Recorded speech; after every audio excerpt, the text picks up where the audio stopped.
Estimados irmãos padres, queridos seminaristas, amado povo de Deus, que noite bela, que noite santa esta, que noite de graças, e quantas graças mais pedimos a Deus. Primeiro, então, agradecendo pela história desta paróquia, celebrada hoje com júbilo, solenemente. E a solenidade, quem faz? É a presença de tantos e tantas irmãos e irmãs, hoje, de forma orante, com o coração largamente aberto a fazer memória, em primeiro lugar. E fazer memória é trazer ao coração todos e todas que, desde os primeiros momentos desta comunidade paroquial, ao longo de toda esta longa história, fizeram esta paróquia que nós recebemos como legado. E aqui, nossa gratidão especial àqueles que de longa data, aqui presentes hoje, ou não por alguma dificuldade, mas que mantiveram viva esta comunidade paroquial. Bendito seja Deus. O testemunho de vocês fez com que nós chegássemos aqui hoje, com pessoas de distintas gerações, com o coração também ansioso, esperançoso, de que novas gerações recebam de nós também esse legado de fé. Não importa o tamanho da comunidade, pois Jesus disse: onde duas ou mais pessoas estiverem reunidas em seu nome, Ele estaria no meio dessas pessoas. Por isso que a comunidade cristã começa na vida de um casal cristão, na família cristã, nas famílias que constituem comunidades de famílias, nos grupos, nas pastorais, nos movimentos, e nesta comunidade e comunidade paroquial que faz parte da igreja particular, que é a igreja diocesana, e nós, como igreja diocesana, da igreja em comunhão com o Papa, com todas as igrejas particulares, ou dioceses, arquidioceses, prelazias do mundo todo. Que bom ser católico, católica, não é verdade? Temos uma riqueza imensa. E essa riqueza se traduz, em primeiro lugar, pelos testemunhos de tantos e tantas, reconhecidos ou não. Aqueles que foram canonizados, ou são canonizados e canonizadas, são reconhecidos. Mas quantos e quantas que vivem a santidade, muitas vezes no anonimato. Aliás, é na simplicidade e na humildade que se vive a santidade. E que humildade, que simplicidade de vida de São Luís Gonzaga. É o evangelho vivo. A vida dele já é um evangelho para nós. Aliás, disse que para muitas pessoas, o único evangelho que conhecerão é o testemunho de vida nossa, porque muitos sequer abrem a Bíblia, procuram ler os evangelhos, mas nos conhecem. E também, então, vão passando a conhecer a Cristo pelo nosso testemunho. E quanto que a igreja recebeu de tantos testemunhas de fé. No início da igreja, os fiéis eram chamados de santos.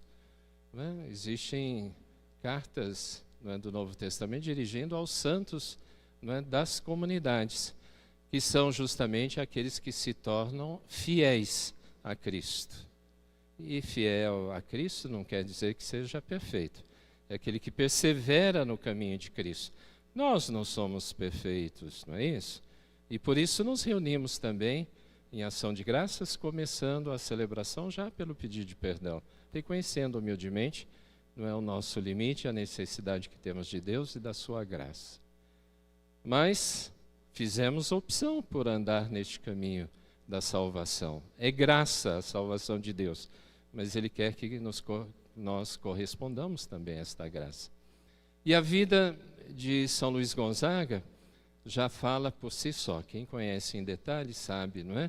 Da sua abnegação, tendo todas as possibilidades de riqueza e de poder, e estimulado sobretudo pelo pai, mas lá estava a semente da palavra de Deus, do amor a Cristo, semeado sobretudo por sua mãe Marta, não é? Como mãe faz diferença na vida da gente, não é? Vai plantando aquela sementinha da palavra de Deus, que é comparada hoje, não é, na primeira leitura, como aquele leite que nós necessitamos. Podemos hoje gostar ou não de leite, mas nós um dia precisamos muito do leite materno, não é verdade? E é necessário, como é nutriente, e todos nós certamente, né, nos beneficiamos do leite materno. E essa comparação é feita na carta, não é, de Pedro. A palavra de Deus é como o leite para a criança, não é? Mas como que ele está se dirigindo também a pessoas que viviam distantes de Jerusalém, onde tinha o templo, distante de qualquer possibilidade de fazer oferendas em templos, de se reunir em templos, mas aí ele evoca a imagem de Cristo como pedra viva. E em torno de Cristo nos construirmos também como um edifício de pedras vivas, não é? Então, Cristo e o seu corpo de Cristo, que é a igreja, pedra viva. Claro que nós necessitamos, não é, ao longo do tempo, sempre do lugar para um encontro celebrativo, como temos essa bela igreja, e quanto esforço para construí-la, depois mantê-la, reformá-la e ser um ambiente inspirador para as nossas celebrações. E tendo nela um cruzeiro significativo da primeira missa, não é? Que está aqui na sacristia, muito bem preservado, guardado, mas o cruzeiro, não é, mais significativo é aquele que está nos nossos corações. É o Cristo crucificado, mas também ressuscitado, que nós celebramos sempre em todas as Eucaristias. São Luís Gonzaga, que se colocava tão frequentemente, tão permanentemente diante do Cristo Eucarístico, certamente entendendo o fundamento da igreja, que é a igreja da Eucaristia, a igreja da comunhão entre seres humanos. E decorrente dessa comunhão, portanto, não é, a solidariedade entre os irmãos e irmãs, e como ele se demonstrou solidário aos enfermos, tão jovem assim, já tão compreensivo, não é, que foi dos valores do Evangelho os mais profundos, não é, vivendo a caridade, testemunhando a caridade. Exímio nos estudos, já estava no 4º ano de teologia quando faleceu, não é? E orientado por santos, né? Recebeu a Eucaristia de São Carlos Borromeu e foi instruído por outros santos também, né? E certamente marcado então pela santidade. Quando eu dizia que não é necessário ser uma comunidade tão grande para ser pedra viva de Jesus Cristo, eu recordo aqui tantos outros exemplos. Exemplo de Santo Curadassi, que é importante recordar hoje, porque é o que nos inspira também como padres diocesanos, não é? Ele, muito jovem, foi enviado a Arce, um povoado de 233 pessoas, pouquíssimas pessoas, muito menos do que tem a Brasilândia, não é? Mas como ele e a sua comunidade atraíram a tantos e tantas, né, até de outros países, por sua piedade e valorização do sacramento da reconciliação, em particular, como ele atendia um por um. A importância, pois, de aprendermos a valorizar um a um. Podemos ser poucos, mas nos conhecermos, nos amarmos, nos querermos bem, nos solidarizarmos, e daí então o testemunho de amor profundo que atrai a tantos outros também. Vejam como eles se amam. Quantos testemunhos bonitos de pessoas que participam em nossas igrejas porque foram bem acolhidas, não é? Que não se tornaram pessoas anônimas ali, não é? Acolhidas com humildade, com atenção, mas também fruto de uma comunidade que sai em acolhida. Não é uma igreja em saída para sair de si e não fazer nada, senão para acolher quem não chega até ela. Então, ir ao encontro das pessoas. Daí que não importa se seja uma pequena comunidade, é importante que seja missionária. Por isso que a igreja no Brasil hoje insiste sobre as comunidades eclesiais missionárias. A grande comunidade é uma comunidade eclesial missionária, mas ela se organiza também em pequenas comunidades pela fraternidade que se cria, não é? Procurando também ser pedra viva que dá vida a outras pedras mortas, na realidade, não é? E então sair a campo em missão, testemunhando o amor de Cristo. Cristo, um amor tão profundo que foi capaz de ser muito livre no seu tempo. Como é importante nós entendermos isso. O amor de Cristo nos liberta, não é? É para a liberdade que Cristo nos libertou. Muito livre da cultura do seu tempo, muito livre da instituição religiosa e política, e por isso incomodou. Os que são livres incomodam, né? Os que lutam pela sua liberdade incomodam, não aceitam dependências, submissões, não aceitam violências, explorações, dominações. Esses incomodam, não é? E Jesus Cristo justamente anunciou que ele seria o missionário da liberdade, não é? Pois anunciou como missão concedida pelo Pai, por unção do Espírito, dar vista aos cegos, libertar os oprimidos, os cativos, anunciar um novo começo, uma mudança radical de vida, tudo que havia sido acumulado agora repartido. Isso mexeu com privilegiados no tempo. Mexeu com saduceus, com fariseus, anciãos do povo. Mexeu com a elite da época lá, que queriam preservar aquele tipo de estrutura social respaldada por uma religiosidade que não era da fraternidade, do bem e da justiça. Por isso o texto do Evangelho de hoje mostra que Jesus já havia passado por controvérsias com essas elites e agora então fariseus se organizaram em grupos tentando armar, não é, uma armadilha então a Jesus. E chegam até ele e perguntam: Mestre, qual é o maior dos mandamentos? Na realidade eles perguntam isso porque a religião da época, a religião judaica, tinha 633 mandamentos. E para eles todos eram iguais em valor. Eram 365 proibições e 248 preceitos, obrigações. Proibições e obrigações. E Jesus simplificou tudo, evocando um texto do Deuteronômio muito conhecido, não é? Por eles, então.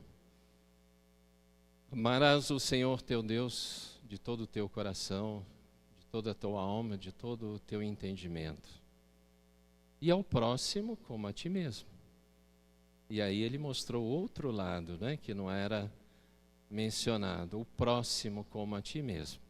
Irmãos e irmãs, amar o próximo como amamos a nós mesmos. Primeiro, temos que nos amar para poder amar bem o outro, né? Amar como nos amamos. Então, se nós nos amamos, não no sentido egoísta, né? Queremos que nossa vida tenha sentido, gosto e tenhamos condições de vida, isso é o que desejamos para o outro também, né? Então, o mesmo que desejamos para nós, desejar para o outro. Nem sempre é assim, porque somos seres de inveja, somos seres, não é, da indiferença, não é? Somos seres do egoísmo, somos seres materialistas, achando que, não é, construindo uma segurança material para nós, estaremos vivendo felizes e esquecemos então de trabalhar pelo bem de todos e todas, não é? E daí o sentido então de ser pedra viva como comunidade. que testemunham um amor intenso. Primeiro, pessoas que se conhecem e que se amam de verdade, se solidarizam em tudo, na alegria e na tristeza, na saúde e na doença, não é? Não é assim que os casais se tornam casais? Sim, também a comunidade cristã, é família, família cristã. Mas como viver isso se não estarmos constantemente de corações sintonizados, sensíveis à vida dos membros de nossa comunidade? Já faz tempo que eu não vejo tal pessoa vindo à igreja. Vamos visitar. Ou não nos importa se a pessoa vem ou não vem, se está ali ou se desaparece da comunidade. Às vezes somos indiferentes. Importante ir lá assistir à missa, muitos pensam. E voltam para casa. E a comunidade? E o conhecimento mútuo? E a partilha? Né? E a Eucaristia vivida, não só celebrada? É um questionamento importante para nós. Não é? Se queremos ser pedras vivas, né? Tendo Cristo como fundamento, então essa intensidade de amor na comunidade. Não importa o seu tamanho, é a intensidade que conta. E não nos desanimemos nunca com quantidade. Porque às vezes se agenda uma reunião, vem menos do que se esperava, fica falando mais daqueles que não vieram do que aproveitar o tempo, valorizando, não é, aqueles que estão ali presentes. Quantos lamentos que fazemos sempre. Pessoas lamentativas não são pessoas de fé. Pessoas de encantamento, sim, com o pouco que seja. Eu fico imaginando São Luís, o encantamento que ele tinha, tão jovem, né? A juventude, se nota a juventude pelo encantamento.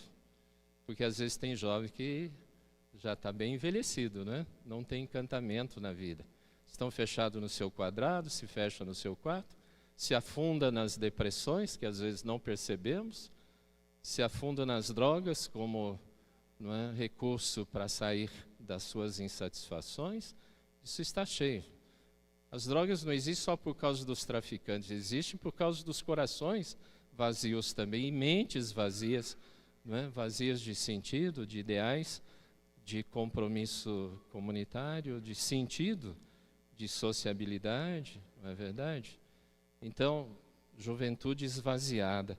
E daí, então, celebrar São Luís Gonzaga como padroeiro da juventude, também evocar, não é, o encantamento que certamente ele tinha, senão ele não se dedicaria a pessoas enfermas. Se fecharia nos seus estudos, nos seus livros, e bastaria. Né? E esse é o grande problema. Tem gente que se basta a si mesmo, não é? Não quer saber do outro, não quer, não é, saber de doar a sua vida. Então, parabéns vocês, seminaristas, por entenderem o chamado de Deus e entenderem que é doação. E vocês sabem muito bem disso. Se estuda e deve estudar bem, mas é para pastoralidade, não é verdade? Ontem nós tivemos reuniões de bispos aqui das 5 dioceses que compõem o nosso subregional, e justamente isso. Estivemos, né, vendo assim, é importante que os seminaristas aprendam bem a estudar, né, e estudem bem, mas que os seus estudos sejam bastante voltados para a pastoralidade. Portanto, pastoralistas em primeiro lugar. O que devemos ser todos, não só executar, não é, aquilo que devemos fazer na comunidade, mas entender do que estamos vivenciando, amar o que estamos vivenciando e dar razão àquilo que estamos vivenciando. Portanto, e conhecendo mais profundamente o ser igreja, a sua doutrina, seus princípios, não parar no tempo, não é? E se hoje estamos aqui fazendo memória, não é, valorizando todos aqueles que se dedicaram generosamente nesta paróquia, mas todos que pensaram também muito bem como desenvolver a missão desta paróquia e, portanto, transmitiram também com fundamento a fé, o encorajamento, o encantamento, e por isso estamos aqui hoje, encantados. Muito obrigado, Padre de Wagner, por sua dedicação e na sua pessoa. Eu agradeço a todos os padres que aqui passaram, incluindo o Padre Natalino, não é? E que não passaram, não é? Porque ficam no coração e são presença, sempre convidados, fazem parte da diocese. Nosso querido Padre Marton também, e tantos outros, né? Poderia evocar aqui todos que estão aí vivos na nossa diocese, mas são tantos, né, que passaram aqui, e vocês certamente têm no coração de vocês o nosso muito obrigado. O nosso obrigado a religiosas, né? Quantas, não é, que se dedicaram, quando balança a cabeça assim, alegremente dizendo, marcaram a vida de vocês também. Mulheres corajosas, dedicadas ao bem-estar também de vocês, a missão evangelizadora, mas a partir, não é, do cuidado também com a vida de vocês. Que testemunho bonito e que nos reporta justamente a São Luís Gonzaga, não é? Viveu o Evangelho cuidando de pessoas pobres, enfermas, e que é o que Cristo também nos pede hoje. Nós estamos na semana de combate às drogas, não é verdade? Também na 38ª semana também do migrante, pedindo a Deus que nos ajude a acolher sempre quem está de passagem. E sempre tem aqueles que vão chegando também. Porque tem aqueles que partem, né? De um jeito ou de outro partem. Mas tem aqueles que chegam também. Então que seja sempre uma comunidade acolhedora. E que nós acolhamos a missão da igreja no Brasil, não é? De transformar essa sociedade, sinalizando-a como o reino de Deus. Não é? Por isso que essa semana de imigrante diz, que tem como lema, não é? Pátria é aquela que dá de comer. Não é patriota necessariamente quem fica venerando bandeira, com todo o valor e o respeito que devemos, mas não é dessa maneira que se vive o patriotismo. O patriotismo é na solidariedade diante das necessidades. Aí sim, quando estamos defendendo o pobre, não é, o abandonado, o excluído, o desempregado, aquele que passa fome, aí sim é pátria verdadeira, não é? Que ama os seus filhos. Não são os filhos que têm que amar simplesmente a pátria tem que amar os seus filhos. É como mãe, não é? Que ama. E a igreja é mãe, deve dar, não é, esse sinal de acolhimento, de cuidado, não é? E ser, portanto, esse edifício santo, não é? Sacerdócio real, não é? Casa santa, não é? Que deve ser a igreja de Deus. Então, parabéns, paróquia São Luís Gonzaga, pelo testemunho de vocês. Não é somente parabéns pelo aniversário, não é? É pelo testemunho de vocês. E aqui, peçamos com confiança, dai-nos, Senhor, as graças que todos nós, cada um de nós, nossas famílias, todas as pessoas que estão no nosso entorno, necessitam para nós construirmos uma existência muito mais saudável, diria uma coexistência saudável, né? Que o Senhor, pois, nos inspire por meio dessa celebração a sermos uma comunidade sempre generosa, solidária, fraterna, corajosa, testemunha da caridade de Cristo. Louvado seja nosso Senhor Jesus Cristo, para sempre seja louvado.